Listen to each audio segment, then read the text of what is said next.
Giant American companies barely pay workers enough to survive and then complain that people aren't buying anything. Whose fault is that? A single Walmart supercenter can cost between $900,000 and $1.75 million in taxpayer subsidies, or $3,015 to $5,815 average for each of the 300 workers in that store, according to an Americans for Tax Fairness study. The Economic Policy Institute estimates that it costs $45 billion a year to cover the cost of public benefits for the bottom 20% of wage earners, which works out to $400 per U.S. household. UC Berkeley has a different number, about triple, more than $1,200 per U.S. household. That's tax money that goes from your paycheck to the poorest workers in the U.S. who couldn't survive without that help. But in reality, that money's not for the poor. That's $1,200 you pay every year to maximize corporate profits. It's a profit maximization tax. Is the answer to cut public assistance to desperate people who can't afford to feed their children? Or is the answer to make profitable U.S. companies pay their workers more money so they don't need public assistance? I know which route I would prefer.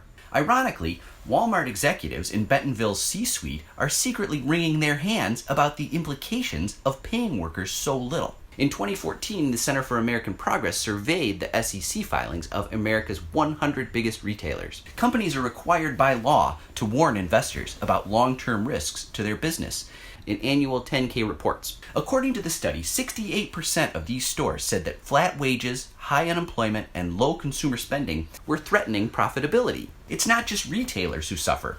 Even the executives at burger slinging outfits wake up nights in a cold sweat. Burger King warned investors in 2013, "We believe that our sales, guest traffic, and profitability are strongly correlated to consumer discretionary spending." Translation: we should worry because if people aren't earning enough money, they won't even be able to afford our cheap-ass fast food.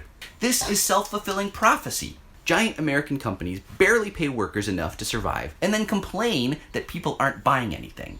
Whose fault is that? This goes back to the lesson of the $5 workday.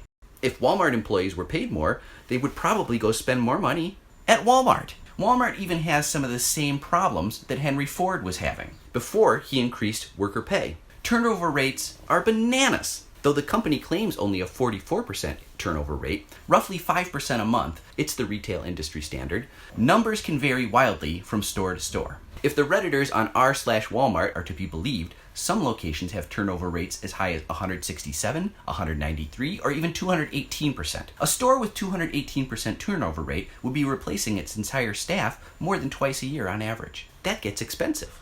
The Center for American Progress estimates the average cost of replacing a $30,000 worker is 16% of their salary. Adjusting those numbers for low-paid Walmart staff equals about $3,400 per lost employee. If those numbers held up and Walmart does indeed replace 44% of its 1.5 million American employees every year, domestically, turnover costs them $2.2 billion a year, or $187 million a month. Let's face it, increasing pay would get a lot more of those workers to stay. People are willing to put up with a lot if they're well paid. Contrast what Walmart does with what Costco does. Costco is a direct competitor of Walmart-owned Sam's Club. In 2017, Costco's average wage was $21 an hour. After 5 years, even part-time workers get an annual $5,000 bonus check. The vast majority of Costco workers, about 88%, get employee-sponsored healthcare benefits. That number is less than half at Walmart.